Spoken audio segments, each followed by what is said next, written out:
I would like to call the Peoria Public Schools Board of Education meeting for October 24th, 2016 to order. Would you please call the roll? Mrs. Plaskett. Dr. Davison Aviles. Here. Mrs. Jackson. Here. Mr. Shaw. Here. Mr. Sierra.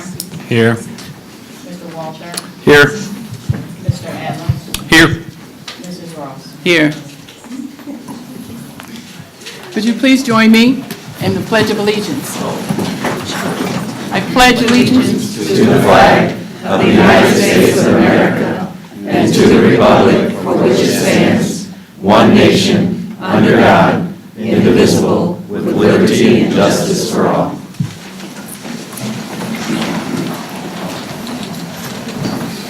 We would like to recognize also that we have Mr. Alex Sierra as our student board member this evening attending. Okay. May I have approval of the minutes from September 26, 2016? October 11th. I'm sorry. October 11th. I'm looking at the wrong one. October 11th, 2016. President Ross, I move that we accept the meeting minutes from October 11th, 2016. Second. Dr. Davison Aviles. Aye. Mrs. Jackson. Aye. Mr. Shaw. Aye. Mr. Walter. Aye. Mr. Adler. Aye. Mrs. Ross. Aye. 6 ayes, no one here.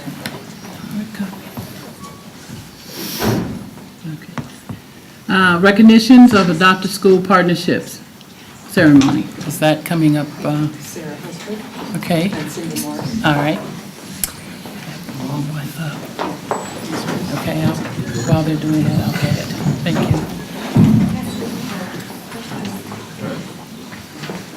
Good evening. I am Sarah Oakford, in case you don't know. I'm the Adopt a School Coordinator for the foundation. This is Cindy Morris. She's the president of the foundation. And we wanted to acknowledge a few of our new partners. And one of them we have today is the Roundtable Group, and they are the support staff for the district. So they have done a hygiene room. They started at Richwoods and Franklin, and just heard today they're doing Jameson and hope to get to more schools. So we thank them very much.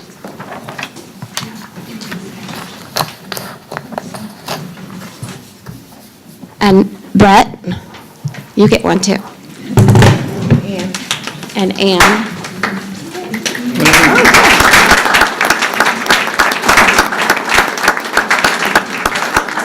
All right, we're good. I got it here.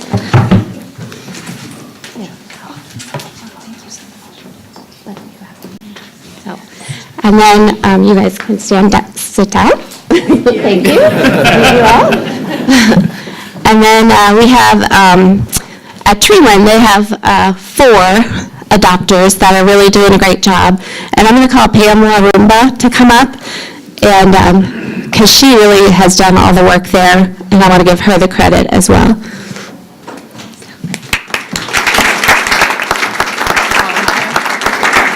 We're really excited to be able to celebrate this tonight. We have 4 adopters with us. We have many more who we think are in the pipeline to officially adopt the school. But this is really a celebration because for the past 5 years, for all of these folks, they've been involved. We have one group that came on about a year and a half ago and has just been gangbusters the whole time. It's great. So, with no further ado, who do you have here? Grace's Table. This is our newest adopter. Yes. And so I'd like to introduce Teresa Schell and Pastor Pete, and they form the Grace's Table Ministries group.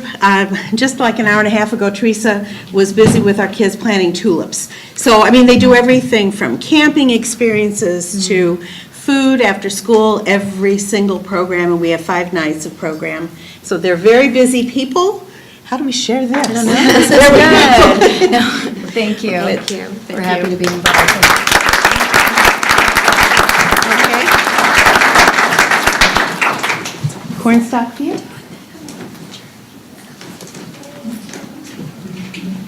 These will be yours.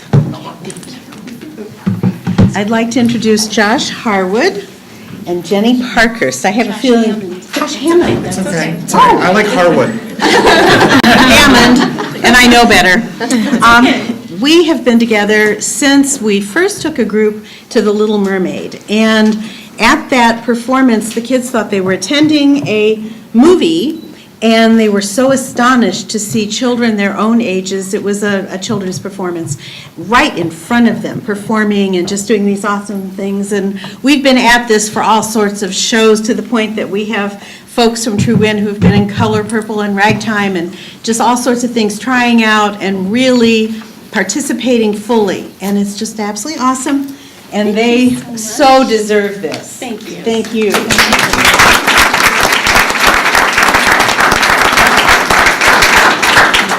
Okay. I am not going to attempt to pronounce this because I always blow it. HSS. Would you like to come up, all of you? HSS, this is Mukta Patekar. Dr. Patekar is not here. He's traveling somewhere. Shruti just ducked behind her mother. That's Shruti Patekar. And these two tutor. We have like 12 tutors that tutor every Saturday. These are two of the faithful that come every Saturday to Tree Win. The list is so long. Every time there's a need at Tree Win, we call Mukta, we call a lot of folks, but if we call here, we always get this wonderful response of, yes, how can we help? So this is a wonderful thing, but it represents so much that's done behind the scenes by this group. Food, clothing, activities. They literally have brought the world into Tree Win. At our new International Focus Tree Win, there will be 15 countries represented with food and activities, and it's like we have a mini festival inside Tree Win. So it's a blessing.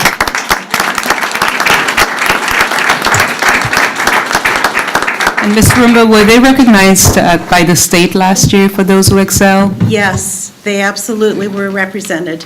In fact, that's when you and I first met. Right. They're very humble about this. They just go about the work, but the HSS chapter in Peoria has been a model that has extended now to Ireland, and if I start listing, I'll be wrong, but other countries, many, many states, and it all started at Tree Win. So the pattern is being replicated everywhere, and it started here, so. Next. Where'd the symphony go? She's hiding back here.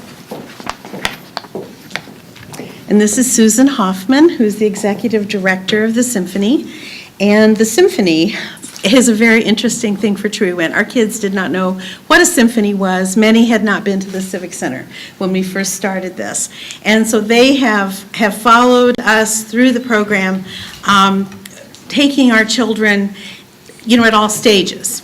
Some that were prepared, some that walked into matinee at the movies the first year and saw Star Wars characters and all of that and thought, wow, the symphony's great. And of course, it's much, much more than that. But that really got us hooked on the symphony. We do musical discoveries with them at Channel 47, so our kids have, visited TV studios, done all sorts of things. Handing these folks these recognitions is so wonderful, but it goes so far beyond. They go so far beyond. Thank you so much.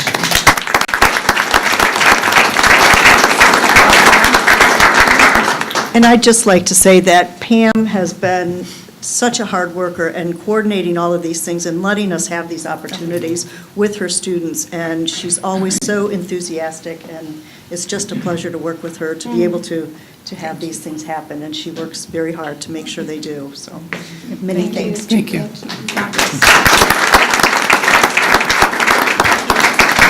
The only thing we forgot to do was recognize Renee. Yes, principal. Ms. Adams. But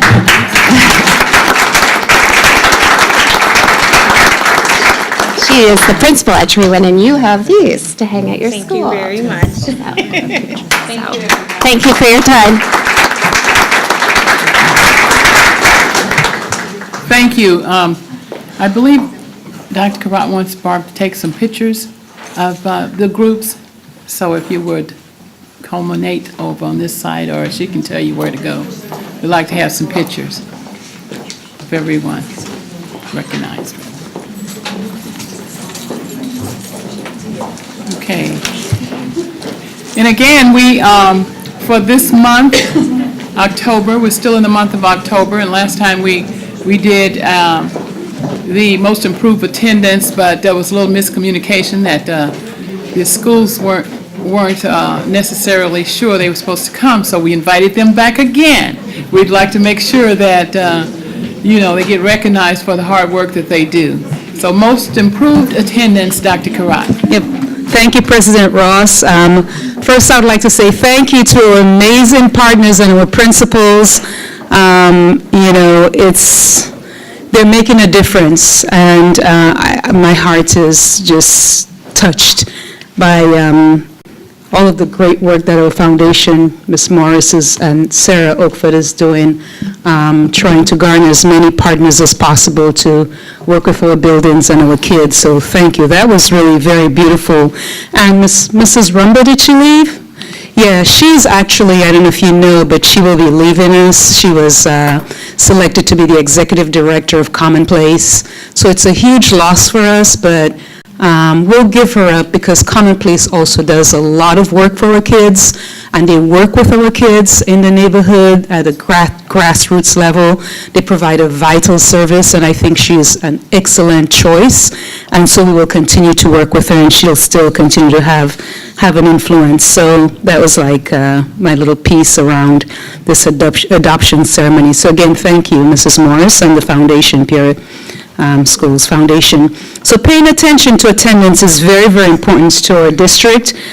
Each building has a beautiful attendance plan. They spent all summer long working with Cheryl Sanphilip and Dr. Simpson, creating a plan that fits their personality, their building, their kids, their family. And some components of that plan include things like communicating the plan to everyone. You've heard about the Because We Care campaign, where actually all of us, everyone from representatives from each building, before school started, went out to the homes and identified kids who struggled last year and just showed them some love and say, hey, this is where you were last year, and we know you're going to have a great year, and and we believe in you, and so forth. And they felt really touched by that, the kids and families, and we thought that made a really big difference. And then another component of the two other important components that I really like is the schools are celebrating success, and then there's also tiered support. So the kids who are doing a nice job coming every day, they're celebrated. The ones who are yellow, there's something special for them. The ones who are red, there's something special that happens to assist. So for the month of August and September, we would like to recognize 3 buildings out of our 27 buildings who they've worked really, really hard, and they have the most improved attendance when compared to everybody else. And these buildings are Lindbergh, Rolling Acres, and Lincoln. Lindbergh, they saw 0.99 hundredths of a percent. That's as close to 1% as you're going to get. It's not quite 1%, but it's pretty good. Rolling Acres saw 1.18%, and Lincoln saw an amazing 2.16%, which is, yeah, that's crazy. That's amazing. So come on down, and while they're coming on down to kind of share with us what they're doing, and I would suspect that they're spending a lot of time on that plan. They're being intentional, they're being focused, and they're working that plan. But we have some other honorable mentions. Actually, Chris, I'm sorry, you gave me a script and I went off my script, but I like the end. It says, during the months of August and September, 17 Peoria Public Schools received attendance rates 95% or higher. So 17%, and I had them listed, but because of time, well, you know what, let's show them some love. Charter Oak, Franklin, Harrison, Hines, Thomas Jefferson, Keller, Northmore, Whittier, Woodrow Wilson, and of course Washington, in addition to those 3. So let's have Lindbergh first, and then Rolling Acres, and then Mr. B, Mr. Bloomer will be the first, the last to kind of share some of the things that's working for you. Congratulations. Let's give him another nice round of applause.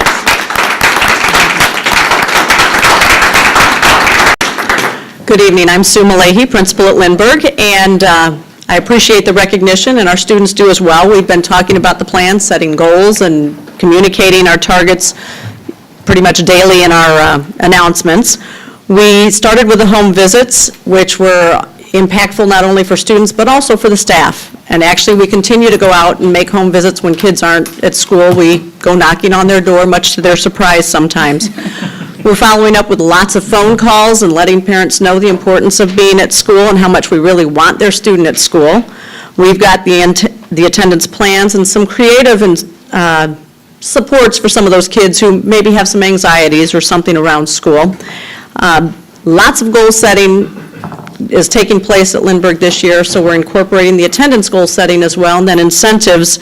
A big thing that we've started, our goal this year is to provide a T-shirt each month, a different T-shirt for students who have perfect attendance.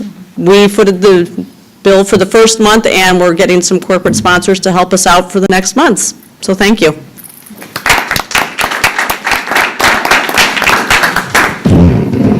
Good evening. Michael Barber, Rolling Acres Middle School. We have, our plan is really comprised by, it was made up of 4 teachers, Marnie Rohr, Tyler Christensen, Laura Bali, and Carrie Barron. So they are really our attendance committee, and they've worked very hard to come up with a plan. We worked together. I went to them at the beginning of the year and said, we need to come up with some ideas to improve attendance. And so they've really run with it and have come up with the ideas. So what we've done is, of course, we made our home visits before the school year. They designed a postcard to send home for students who had 100% attendance. So they were addressing those postcards, getting them sent home. We were able to have those parents bring those postcards back, and we had a drawing at parent-teacher conferences when they came in. They could drop the postcard in. We identified students with perfect attendance for the first quarter.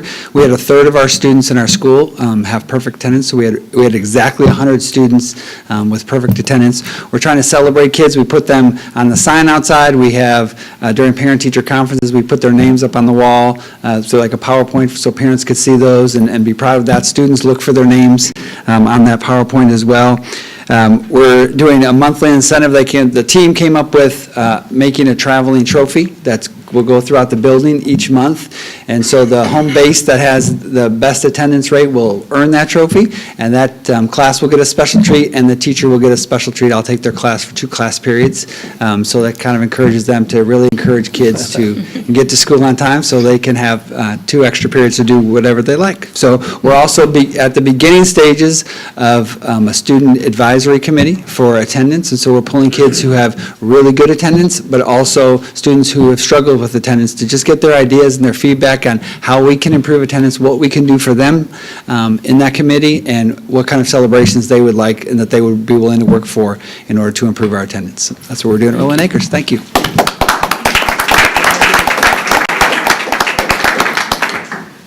Mr. Wilburn. Good evening, everybody. Thank you for the honor. That's my boss. Where? That's my employee. I have Ms. Barron with me who will talk specifics about the incentives that we've implemented at Lincoln. But I think what we've really done is build a staff that is welcoming to students, where we've built a school and an environment that kids want to come to. So recall that many of our students who were on the bus last year are now walking. So I think that makes that percentage, that jump, even that much more extraordinary.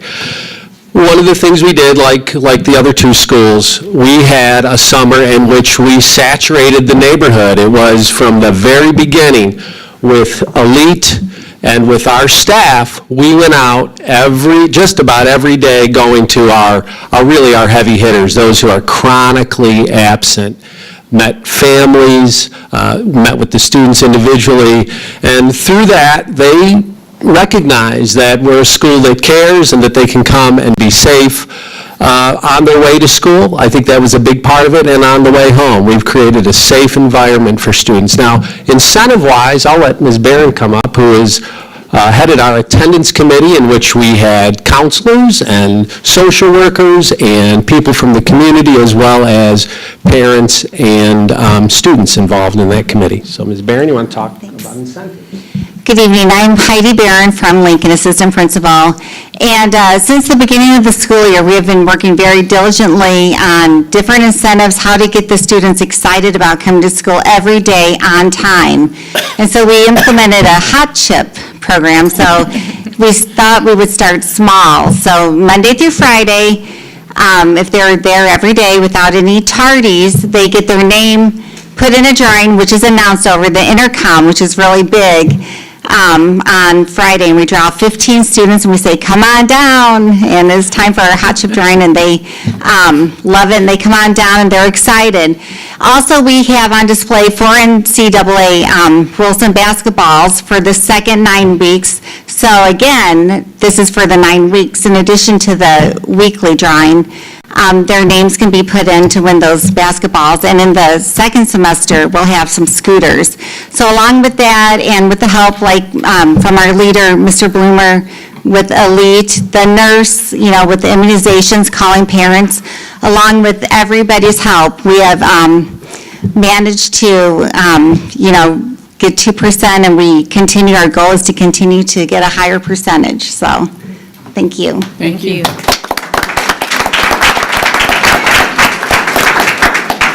Thank you all. Any comments from board members? Thank you for considering coming the second time.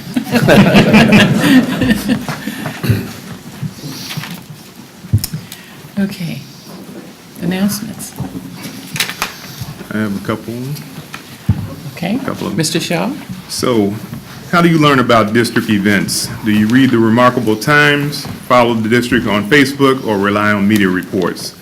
Peoria Public Schools parents, staff members, and interested community citizens are invited to share their thoughts regarding district communications efforts by taking a short survey. Survey is available at peoriapublicschools.org/feedback. Survey will be available until November 20th at 11:50 p.m. And this coming Wednesday is October 26th is a SIB day. Students will be dismissed 1 hour early. All right. Thank you. Other announcements? Mr. Sierra? Health Occupations at Woodruff helps to prepare students for careers related to medicine, nursing, health science, and allied health programs. Students preparing for health careers or for teaching careers in health occupations can gain valuable career information and network with other professionals by participating in the Health Occupations program. This year, we are dedicated to educating today's students for tomorrow's health career community. The students of Woodruff Career and Technical Career Center cordially invites you to attend Fall into Good Health, a special event hosted by Health Occupations and students on Wednesday, November 2nd from 3 to 6 p.m. in the Woodruff Commons. This event is free for those within our neighborhood. Students and families will be offered face painting, free haircuts from barbering students, health education, free Medicures, education about the programs at Woodruff Career Center, mammograms by Methodist Well Mobile, and if you are interested in the mammograms, please have your insurance card or your Medicaid card, and much more to help you improve your health. Also, this week, teachers from the Peoria High School Preparatory School for the Arts are visiting 8th grade students throughout the district to conduct auditions for next year's freshman class. Students who enjoy music, dance, drama, or the visual arts can audition for the opportunity to pursue more intensive study of these disciplines along with the tradition college preparatory curriculum. Thank you. Mr. Shaw, did you have something else? Correction on the SIP day. It is October 26th, Wednesday, and students will be dismissed 3 hours early. Is that correct? 3 hours after start time. 3 hours after start time. Okay. Okay. So whatever time you start, 3 hours after that. 3 hours. Okay, thank you. Mr. Adler?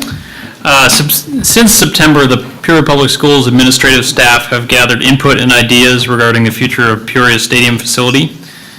In general, what we found is our facility is very much appreciated for its historical significance and the value it provides in terms of a recreational facility and green space. Moving forward, the goal of Peoria Public Schools is to retain the property's recreational purpose, expand its utilization, and modernize the facility while considering a reduction in Peoria Public Schools' overall operating expense. To that end, Peoria Public Schools is accepting proposals from organizations wishing to pursue an arrangement that enhances the operations of the stadium. Groups interested in pursuing such an arrangement should submit a 1 to 2 page letter of intent by November 10th. Submissions should be emailed to Mr. Willis, mick.willis@psd150.org, and complete details on the proposal requirements are listed on the district website.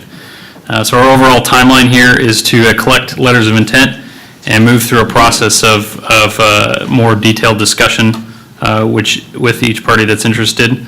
The Board of Education Buildings Committee will make a recommendation in approximately February-March timeframe with hopes that the board can vote on a final proposal in the spring and better inform next year's budget process. Thank you. Okay, other announcements? Mr. Walden. There will be an informational meeting for parents on the Richwoods High School International Baccalaureate Diploma Program on Thursday, October 27th at 6 p.m. in the Richwoods High School Auditorium. Entry into the IB at Richwoods is open to students who are currently in 8th, 9th, or 10th grade. Students residing anywhere within Peoria Public Schools attendance boundaries are eligible for admittance. The IB Diploma Program is a rigorous course of study taken by juniors and seniors in 6 subject areas. It is designed as an academically challenging and balanced program of education with final examinations that prepare students for success in college and life beyond. Applications for the IB program are currently being accepted. The application deadline is 4 p.m. Friday, November 18th. Thank you. Dr. Bob?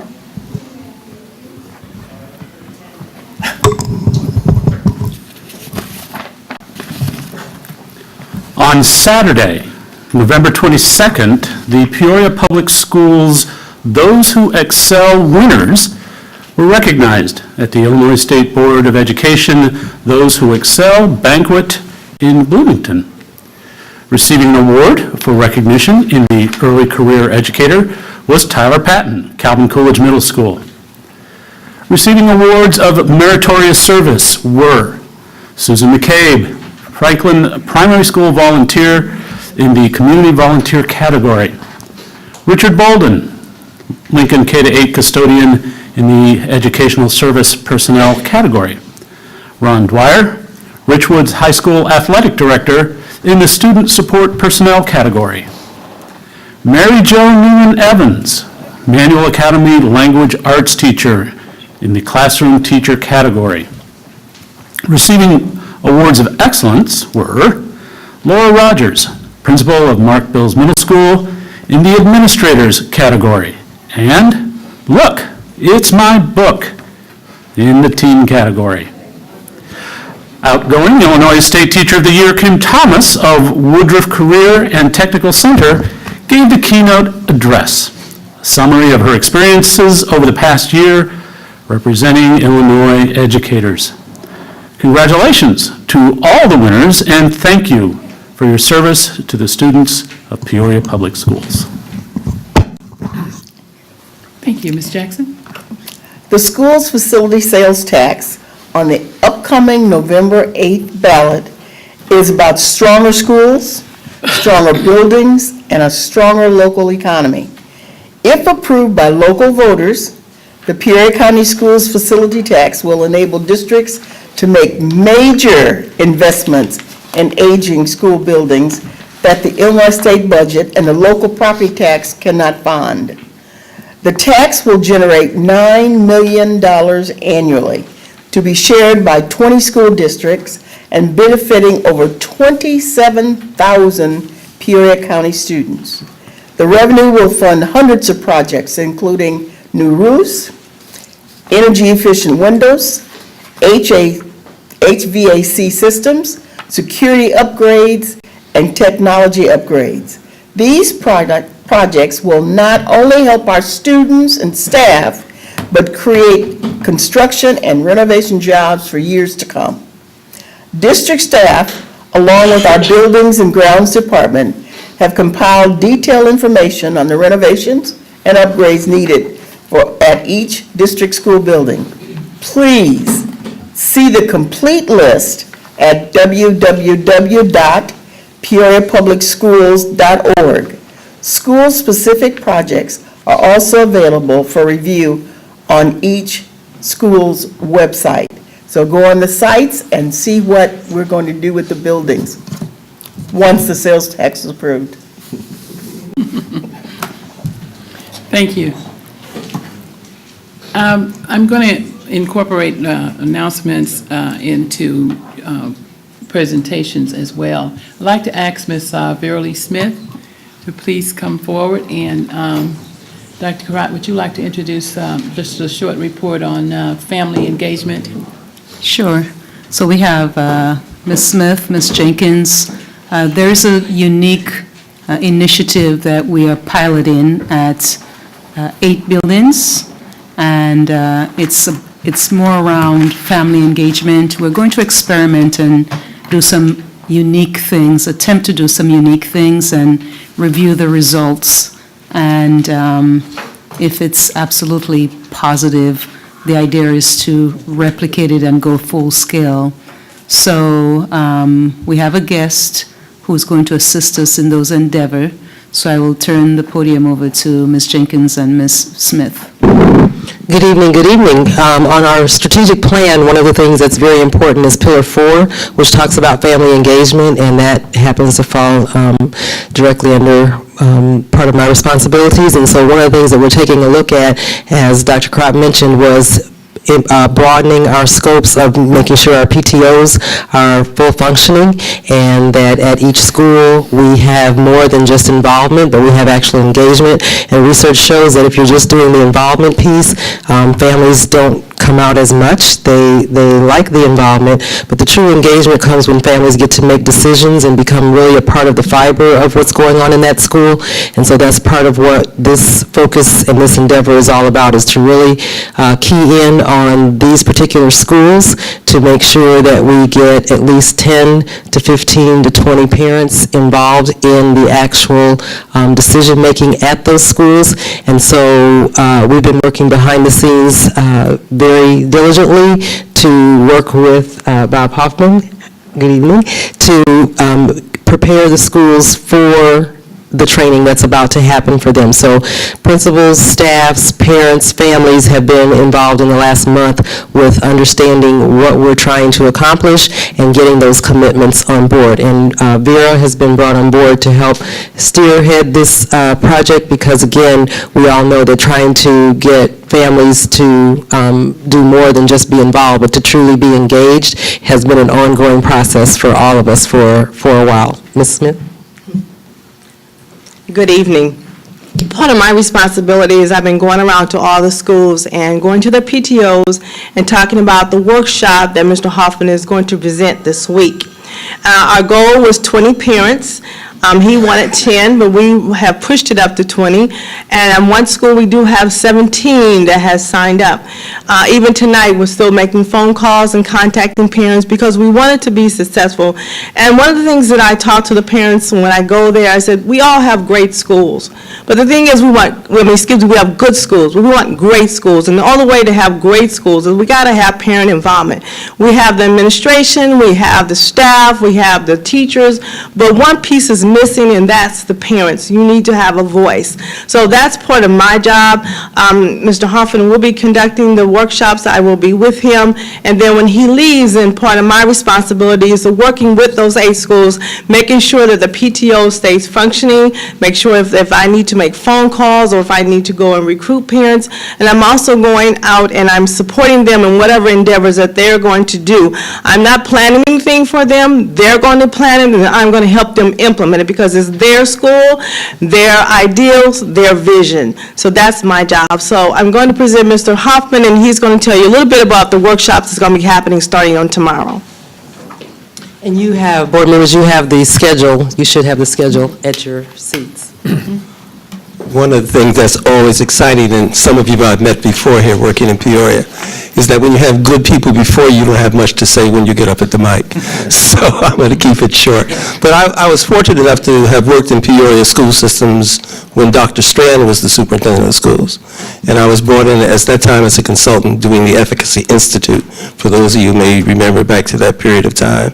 And then recently I've been on an engagement working with city and other major stakeholders on how to bring and consolidate resources on the South Side in a much more comprehensive way. And from that work, I had the opportunity to meet Dr. Karat, the board chair, and some of the principals that have been in the building today. What we're looking to do, and we're going to do, I don't do tentative language, we're going to come out with an exciting 80 to 100 parents that are going to be engaged in the work of their students. Because I was hearing, as I was sitting, and I've been in the educational arena for 55 years now, is that a foundation of all this is your students. But if you don't have parents who are aiding in the development of the growing of that youth, then things that aren't what they need to be. And so this endeavor is to say to parents, hey, you're just a major cog in what takes place. You need some tools and some skills to be supportive of that. They're going to get some of those tools and some of those skills within the time. They're going to do some vision work around, if I were to come back a year from now and visit their schools, what do they want to see have achieved a year from now? So that they're involved in thinking through the future of the individual school that their students are attending. We're also going to be working on leadership skills, because it's important that the community understand that they have capacity for leadership. I would like to see, when you're doing a Board of Education meeting like this, that it is not just a few people in here, but you have 100 people, 100 parents in this building right in front of you. Because that's the test. I used to sit where you sat as a Board of Education member, and the thing that I was always encouraging, and I know you do, is more parent engagement and involvement. So there's a whole series, and what I hope also will happen, is that those 8 schools that we bring in initially are going to network with each other. So there's a support system of parents across from elementary to middle school to high school. And so you'll have a pipeline that'll be built. And so that's what we're going to do. And we're going to have fun doing it. And if some of you would like to come and join us, you can't be observers. If you come, you join us, and you'll have some fun and also walk away with a few tools. So thank you. Thank you.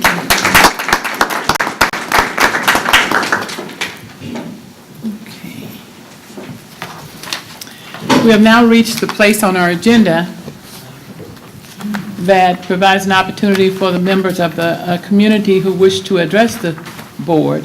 As you know, we are volunteers elected by you to oversee the development, implementation, and maintenance of a quality education for the students of Peoria District 150 schools, Peoria Public Schools. The board welcomes your comments and suggestions relating to this goal, recognizing that we all have our First Amendment rights of free speech. We ask that your comments be focused on those issues within the board's authority. There are some issues we are not at liberty to discuss in public, such as personnel and/or executive session topics. However, if you have a specific personal concern that needs to be addressed, we will get a staff person to help you. In addition, board members are accessible outside of these meetings. Our phone numbers and emails are listed on the website psd150.org. We realize that 5 minutes may not be enough time for some of you to express your thoughts, so we have installed a comment box for your convenience. Our board secretary will be collecting those comments after each board meeting, compile and share with the board and superintendent. When you are recognized, please come to the podium and state your name for our records. Each speaker has 5 minutes, and no one under age 18 may address the board unless accompanied by a parent, guardian, or teacher without the consent of the majority of the board. Thank you for coming, Mr. Terry Knapp.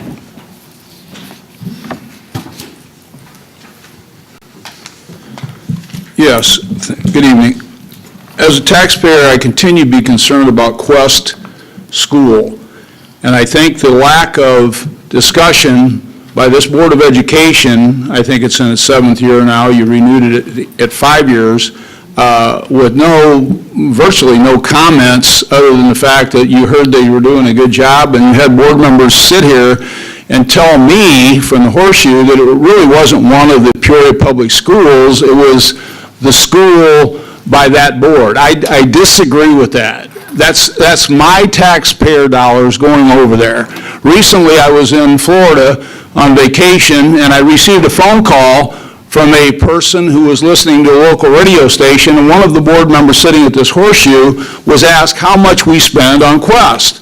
Well, that's been asked and answered before, and it was between $5 and $6 million. But the person answered the question and said that he didn't know how much was spent on Quest, and he would get back to the announcer as to how much is spent at Quest. It is your responsibility, fiduciary responsibility, to know that answer, not pass it off. Answer the question. It's $5.2, $5.5 million. We give somebody that money to do a job. Recently, the first graduation took place, and I brought to the knowledge or the attention of the board that only 39 people graduated out of 75. I sign a thing every time I say, if you have any questions or answers for me, please contact me. In all the years that I've talked at this board meeting, no one has called me from this Board of Education. And I think I deserve a call, and I want to know where those 36 children or students disappeared to. I think that's a tremendous consideration for this community and the taxpayers who are paying that money to that school to run a decent school. As I was in Florida also, I was just told that, several ex-administrators from Peoria District 150 have been sent over to help teach the teachers how to teach. Well, maybe that's because 33% of the teachers over there aren't even certified. They didn't even go to college and take a college class on how to teach classes. So now we're going to send people in the 7th year over there to teach these teachers how to teach. And maybe it's because there's only one teacher over there that started 7 years ago that's still there. They turn over teachers like it's popcorn. They just pop up in the air and move on someplace else. And I think you should be aware and be concerned about where these teachers are going. The fact that, we're sending people over there now to instruct these people. I don't get it. We lost an assistant principal over there to Dunlap, who is Afro-American, by the way, went to Dunlap and he's assistant principal. We should have hired him right here in District 1. How did we let that guy get gone? He was a tremendous person. I knew him. I talked to him every year at every event over there that I went to. And as many of you on the board know who I'm talking about. Very important. Why is it that 88 kids got in the freshman class last year? I asked that question of you. Supposed to be 75 kids in the class. They put 88 kids. They responded to me with a FOIA request, said they had 88 kids in the freshman class. How did that happen? That's not in their charter.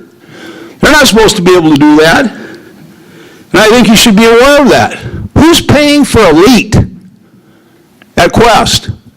How did Elite? I never heard you talk about Elite going to Quest. Are you paying for it, or is Quest paying for it?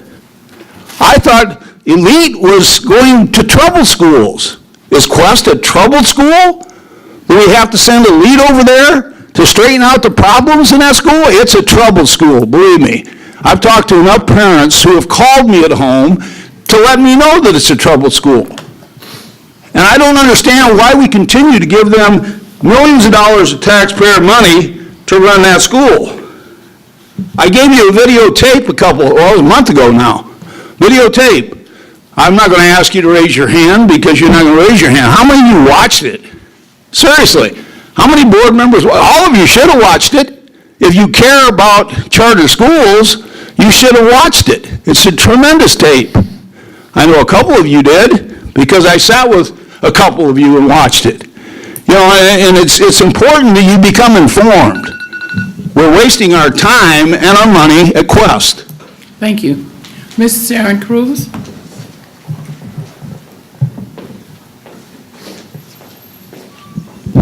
Over the last 10 years of requesting data through the Freedom of Information Act, I have unfortunately discovered that the history of Peoria Public Schools evidently has a shelf life. For instance, soon after Dr. Lathan arrived, I wanted data to encourage the new administration to consider once again offering high school summer school, which was ended by the Royster administration. I requested data about summer school enrollment, the cost of summer school to the district and how it was financed, the cost of tuition, etc. FOIA personnel searched for the data and discovered that there was none. I was told that summer school had been paid for with Title I funds that were no longer available. I knew that was not true, and finally some believable information was offered to verify that Title I funds had never been used. I fail to understand why information is discarded. Why shouldn't the history of a school district be readily available? Success or failure can only be measured by comparing the present with the past. Recently, I requested data about the history of Manual's faculty from 2007 through the present.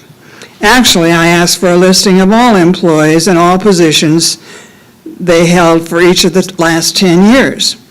I received a thorough list of about 200 employees and their jobs or titles for each year. However, I was told that there was no such list for 2007-2008. Someone took the time to scrounge up a not-so-thorough list from an old district employee directory. Comparing the course offerings in the Manual faculty for the last 10 years with the data from the 1970s through the 1990s would indeed be depressing, but it should be available, especially to a school board that certainly should know about the past in order to make decisions about the present and the future. I haven't finished compiling the data in response to my FOIA request, but I'm baffled by some omissions. There are no deans of students listed, and Dr. Currat and Tanya Jenkins are not mentioned on any of the 10 lists. Curious. Most disturbing is that there is no mention of a chemistry teacher for 3 of the 10 years and no physics teachers for 4 of the 10 years. Does that mean that those 2 subjects were not taught at Manual? On another subject, any additions to curriculum, programs, etc. are reflected in how you spend the district's money. Your expenditures tell us what you think is important for the district. Therefore, I continue to request that the list of expenditures to be approved be attached to the agenda for each meeting. As it is, we have to wait until the minutes are approved and posted to know how you spent taxpayer money. I would also appreciate hearing board members ask questions about expenditures so that we can be informed not only what is to be purchased, but why the expenditure is necessary. Just please continue to be as transparent as possible about not only expenditures, but about how our new discipline policies are working, etc. Thank you. Thank you. Ms. Tanya Strong.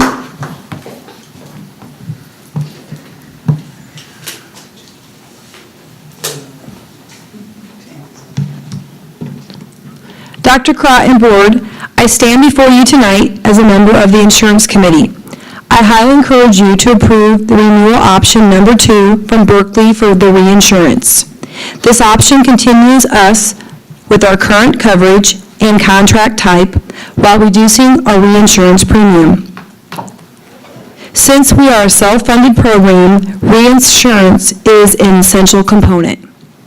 That said, I would be remiss if I didn't mention the partnership we continue with K2 Benefits. K2 serves as a weekly, sometimes daily support for me for my teachers. Just as teachers educate students every day, I do my best to educate and assist my teachers about staying in network as well as pre-authorizing when necessary.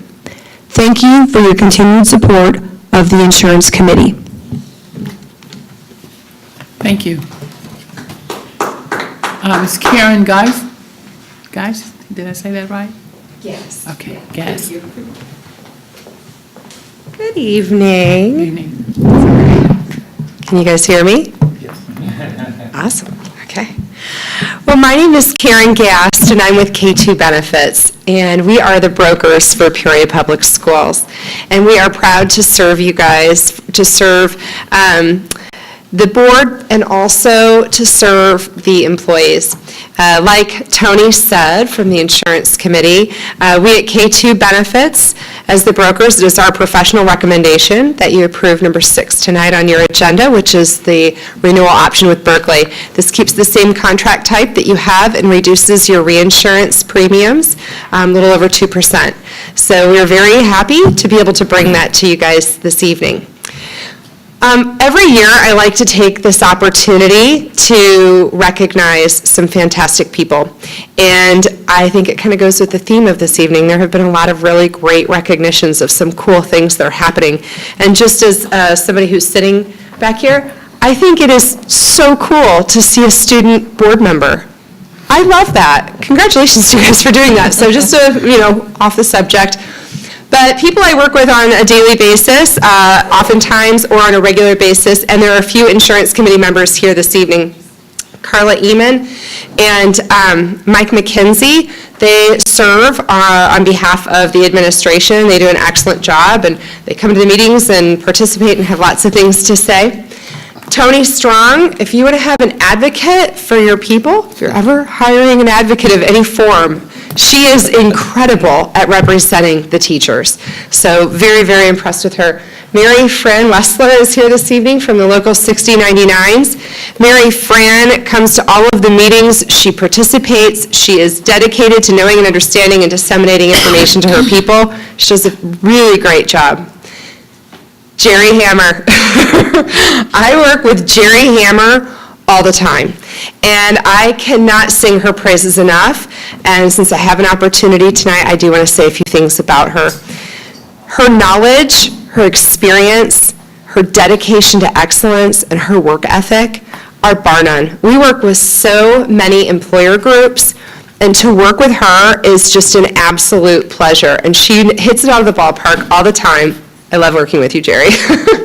And then also, yeah, Jerry deserves that. She really does a great job.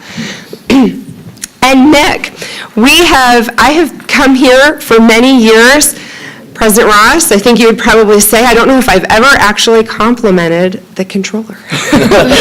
I don't know if I have. But I've got to say, Nick, in this short time we've been working with you, I have just seen, again, very similar to Jerry, dedication to excellence. Your experience shows through. I can tell that you really are always trying to do the right thing, look at the big picture, an awesome personality. I mean, just winner. I see a lot of great things going on here. So I wanted to mention those while I had the opportunity this evening. Thank you for your time. Thank you. Oh, wait, one last thing, sorry. One last thing, there are so many employees that I work with all the time, and I know, I can't obviously ever give names, but one of the things that I absolutely love about serving you guys, I see and meet with and get calls and emails from your people in some of their weakest moments. They are sick. They are severely sick. They have children in intensive care units. They have spouses having major heart attacks, strokes, all sorts of things. People that are having, might have some sort of an issue that they run into. And your people, by and large, in their weak moments, when so often you see the bad, I've got to tell you, your people are remarkable. I mean, we have so many wonderful experiences with the staff members at Peoria Public Schools. And I often think to myself, if this is how they're treating the insurance lady when they're going through a crisis, imagine how great they are to their staff and to the students. So whenever I have an opportunity, I just wanted to say I think you guys are doing a great job. Thank you. Thank you. Amir Asani, did I pronounce that? Is it? I don't think I pronounced your last name. Good evening, Amar Al-Sami. It's fine, Amir is fine too. First, I want to really thank you for, volunteering and serving District 150. I know the public sometimes could be too hard on you, but, we really would like you to know that we appreciate your service and volunteering to serve our community. And, one of the things I just, I've been back and forth with communication with school board, trying to really set up like a meeting or set up, kind of, I would like to go through some ideas that I had to, help the school busing problem that we have been talking about now for months. It's been months since I was here and talked about it last time. Here's the thing, like honestly, earlier when we were like hearing about all these brilliant ideas and into like attracting kids to come to school, and the attendance I was very impressed. And the gentleman that spoke here earlier said that, now a lot of our students are having to walk this year compared to last year when they had the busing service. And and all I was thinking about, we've been very, very lucky so far to have pleasant weather, but a month from now or two, or even 3, I'm not sure, honestly. Like I have 4 children myself. My oldest is 9 and my youngest is 1, and I just cannot imagine my 7 years old, my 5 years old, just walking to school in this severe winter of Peoria, 3 miles a day. And what concerns me more is how about all these children? Now we're doing all these great things to attract them into attendance and coming to schools and just building that momentum. But then the cold winter hits, and then all of a sudden you're dealing with attendance issues. And are we prepared? So my question to you tonight: what's your plan for the winter? 3 miles a day. Would you send your 5 years old to walk, or 7, or even 9 to walk 3 miles a day in single digits, or even below 0 sometimes? This is number one. Number two, I met recently with city manager. Of course, I've been going to the city council advocating almost like for the past month, actually for the past at least 2 months, about the sidewalks. What's the progress with the sidewalks? And the city manager assured me that they are working on it, and last time I sat with him, he told me that it has been done. So my question to you is it really done? Is everything, all the sidewalks, are they covered? I know you guys did a great job with creating routes for the students to walk, safe routes, but the only complaint I heard from the families, actually amongst many other complaints, is some of the areas do not have proper sidewalks for these children to walk to schools. We have Pam Adams here sitting with us in the room, and she shared with me some of the articles based on the concerns that a lot of our local families have just. These people have been affected by the school busing, problem and the cuts in the budget. So I would love to see a solution. And the last thing I would offer tonight here, again, is what I offered months back, is how can we as a community help? I've talked to a lot of people, and so many people are waiting to volunteer. The only concern is the liability. The only concern. But so many people out there who would like to just drive up kids to school in the morning, or even finance even some of these buses, including myself. I offered that months back, but then it was always the issue of liability. Is there anything that we, as the people of Peoria, the community, can work with you in creating volunteers, but without scaring these volunteers with liability issues? Is there such a thing? Thank you very much. Thank you. Is there any response to audience presentations? Just one. I just wanted to thank the insurance committee, all parties of that, the administration, the union, and especially K2, and Jerry for all the work you did. Having had to work on these committees for years, I know it's not easy, but the job you did, Mick, and the rest of the people, to come in with a bid at this time, 2% below last year, is just short of remarkable, which means that everybody's doing their job on educating the employees on how to use this process well. That doesn't happen without the collaboration we've had from everybody here. I'm grateful for the way you've worked together, so thank you. Dr. Kabat. Thank you, President Ross. Comments? Yep. Comments? No, on the audience presentation. Okay. Mr. Knapp talked about Quest, and just a few quick comments. He's right in terms of the cost. It's about $5.2 million. He mentioned a comment about ex-teachers going over to Quest, or teachers going over, Peoria Public Schools teachers being sent over to Quest. That's what you were told. That's not true. You probably heard about maybe retired individuals over there, but, I mean, we don't have teachers to send over to Quest, right? We're also still recruiting. In terms of Elite, we're not paying any extra funds for that, so I suspect they're picking up that cost. You asked the question about the number of, that's entering that class, the ninth grade class, for example. The limit should be 75. There's no extra cost that's given per kid, so it's capped. So we're not paying any extra. Let's see, and Ms. Cruz, thank you always for keeping summer school front and center. That's been your platform for years, and Susan is not here. We'll continue to try to figure out how we're going to pay for it. I remember when I was a principal, they used to use Title I monies. So, Carla, that's how we did it? Title funds? And that was cut, right? No, it was just a change of focus. Okay. All right, then let's see. And Amir reminds me of my parents. They used to talk about walking to school for miles, but in the islands, so with no shoes, up a hill. In the States, it's in the winter it's not 3 miles, sir.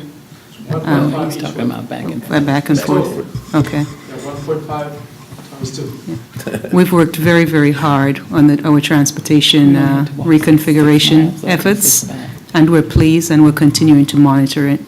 So we'll continue to report to the board and hear from all families, but so far, we're doing very well. I'm really proud of the reconfiguration plans and how it's working. And Ms. Cruz, if you need any additional information regarding, you talked about documents that you requested, let us know, send an email to me. I'm not hearing very well because Okay. it's my fault. Right. I'll talk to you. Okay. Or Dr. Bell, can you mention to Ms. Cruz what I said, please? Thank you, sir. Okay. Thanks, Ms. Strong. Response to audience presentation.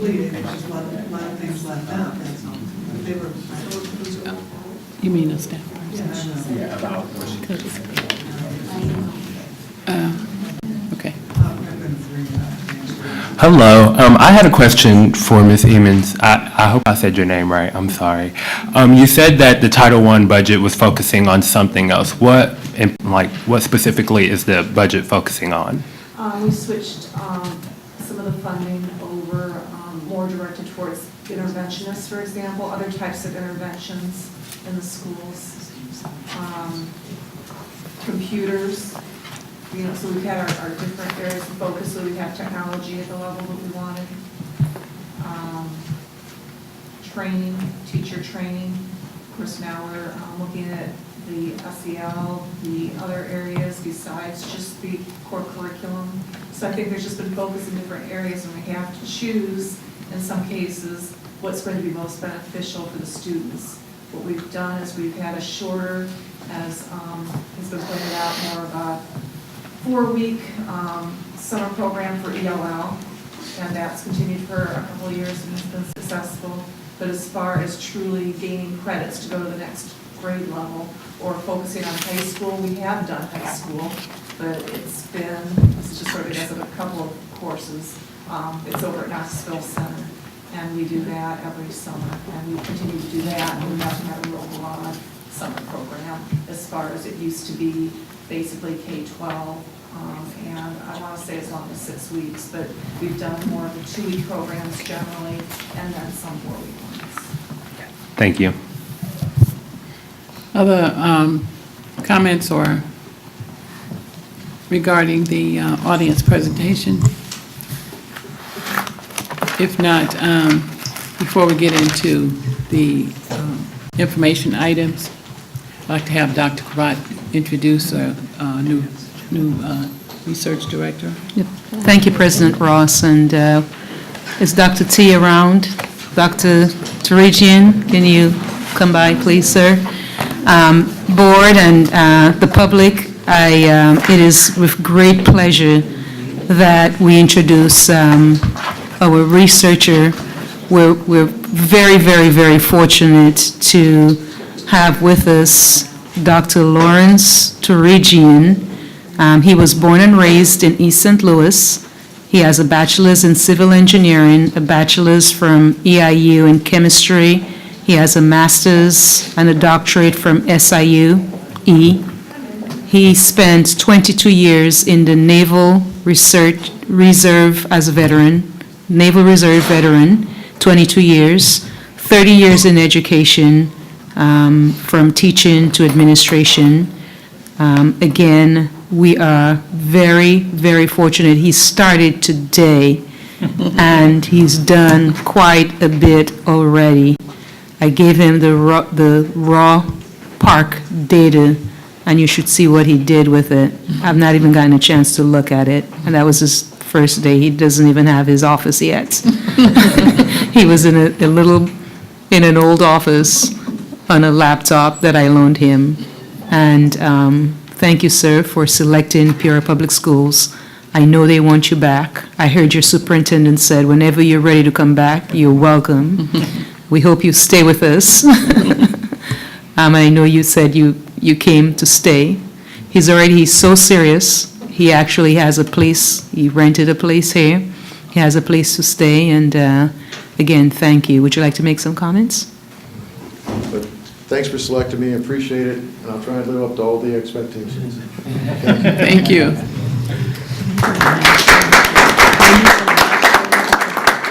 He just started today. Okay. Today's his good. first day. Thank you. Next on the agenda is under information items, first reading of updated policy 5:50, drug and alcohol-free workplace. Mr. Redberg, do you have any comments, or I think everyone received that? Yes, and I gave you a brief breakdown of what's involved in this policy. I got some feedback from some of the board members on it, which is fabulous. I'd like to hear more of that. I do think this is a policy that we can probably still work on a little bit before it finishes the process. So I would also encourage members of the audience and the other staff to look at this policy and provide feedback. Mr. Shaw, do you have anything? You're on the policy committee? No, I was just looking to see if there's any feedback or any questions that we can answer about. All right, thank you. I have a comment? Yes, sir. Thank you, Mr. Redberg. And I concur. I think the policy can be tweaked a little bit more, maybe simplified a bit more. There were a couple of things in there that I saw, and actually I'm not going to go into a lot of detail. I'll just give one as an example, and with the note that there's some other narrative or language in there that might need to be tweaked. In the policy, it suggests that, for example, an employee found to have a blood alcohol level in excess of 0.00% and up to 0.03% is not presumed to be, quote, under the influence, and that is usefully defined elsewhere, but may be disciplined if there is evidence of observed behaviors customarily associated with intoxication. And then there's no other language there. And so and we chatted briefly earlier about this, but what comes to mind is the delightful tumble I took a couple of weeks ago on what I think I'm going to rename as, I thought I was going to name it the Rutberg Steps, but I'm not, actually. Should name that for you. I'm going to call it the Davison Aviles Terrace there. And so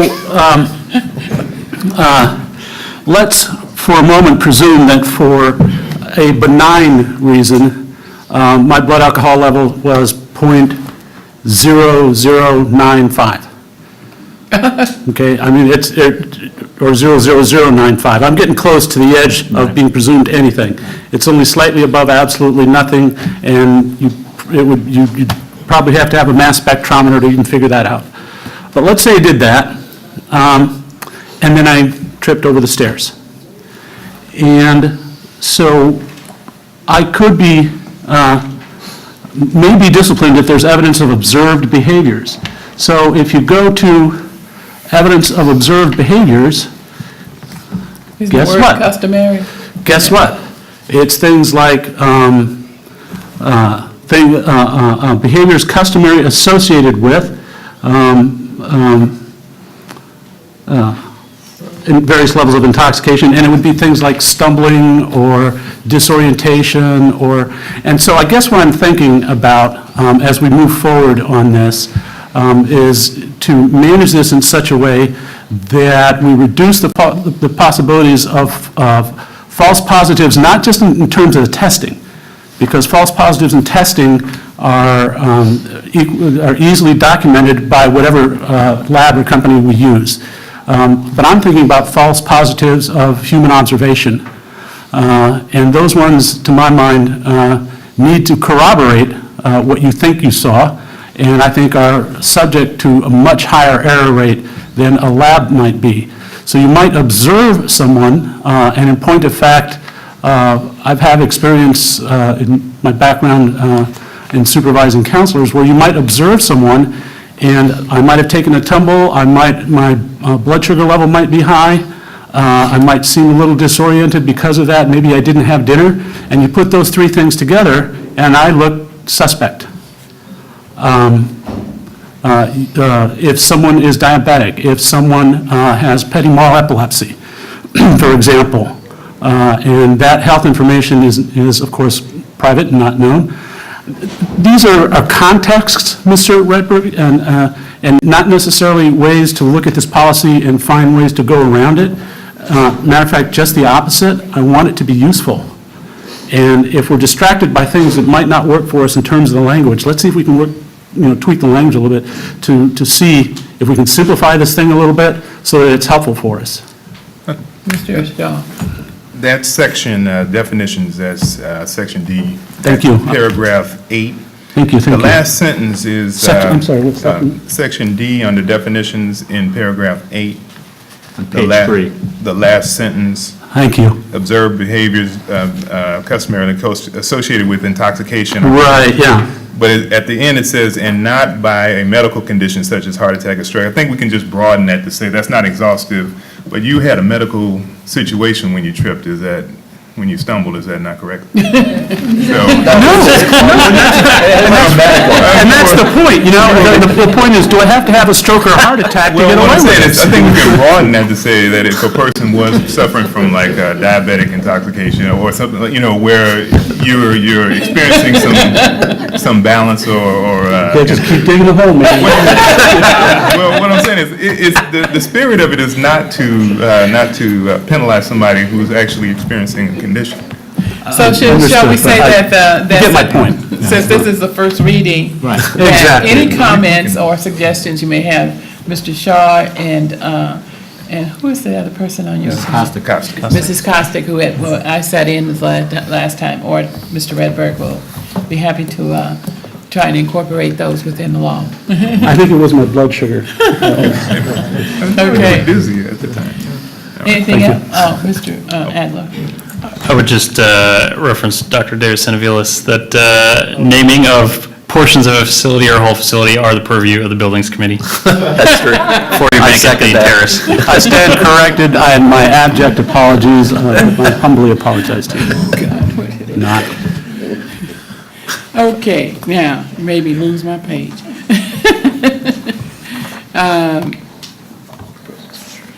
So proposed expenditures over $2,500. Any questions of Mr. Willis?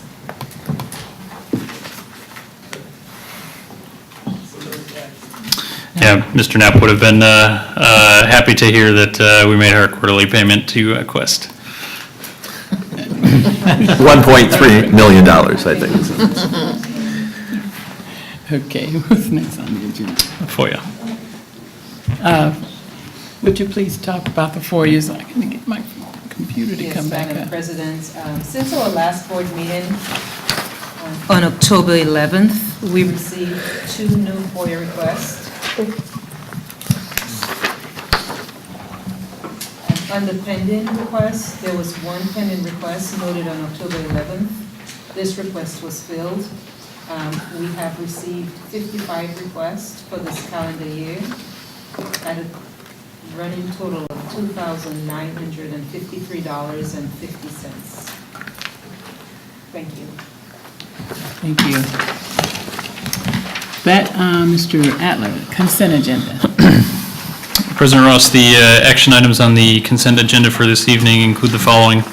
Item number 1, gifts to the school district. This meeting, $1,689.50. Year-to-date, $139,248.65. Item number 2 is the payment of bills. Item number 3 is the payment for travel. Item 4 is the board travel request for the Great Lakes Turn Conference. Item number 5 is the human resources report. Item 6 is the renewal of the reinsurance for all employees. And item number 7 is the approval of contract and leases between Peoria Public Schools and Methodist Medical Center of Illinois Incorporated concerning the operation and staffing of in-school health clinics at 3 district schools, Manual Academy, Harrison Community Learning Center, and Treewind School for the 2016-17 school year. Thank you. Are there any items on the consent agenda that any board member would like to pull for a separate vote?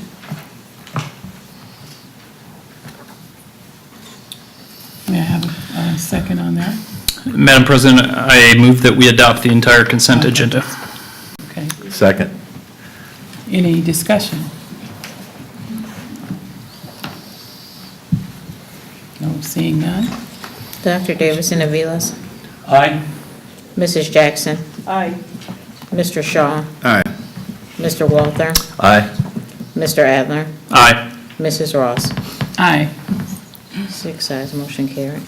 Thank you. The deliberation agenda, the expulsion, I'll be reading on that. The expulsion with the expulsion held in abeyance, the proposed action is that the expulsion with the expulsion held in abeyance listed on the report October 24th, 2016 be approved as presented.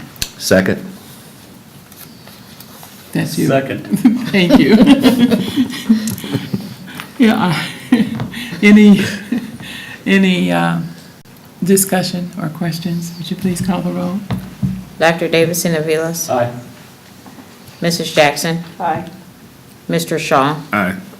Mr. Walther. Aye. Mr. Adler. Aye. Mrs. Ross. Aye. 6 ayes, motion carried.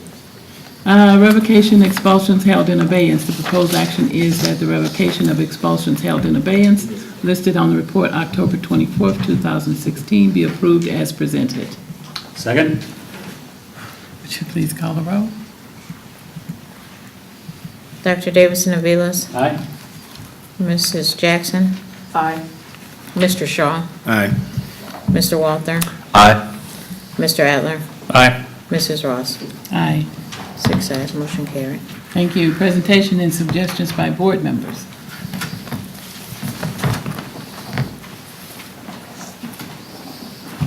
Okay. Reports from board committees. Thank you, Mrs. Ross.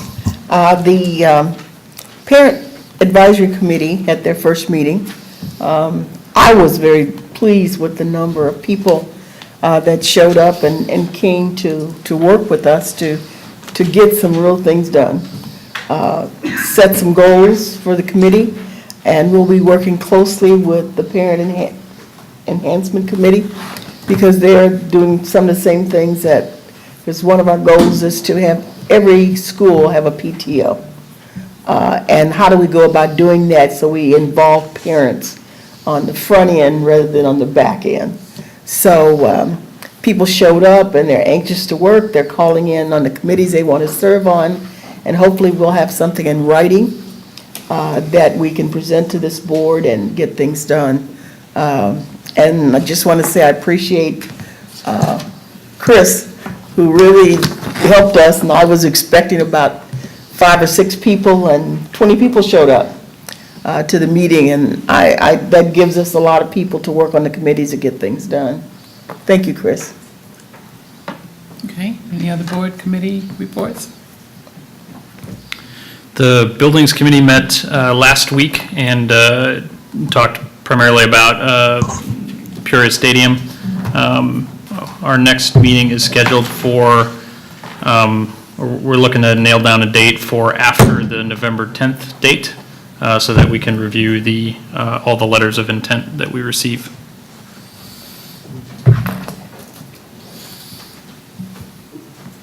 Anything else?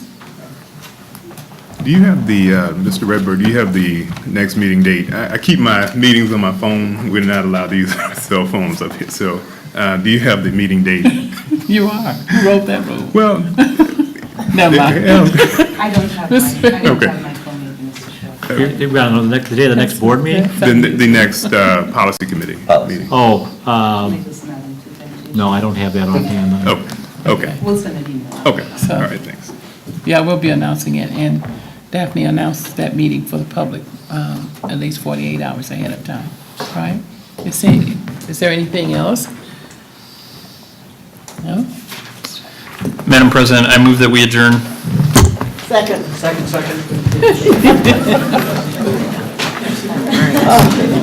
Yeah, policy.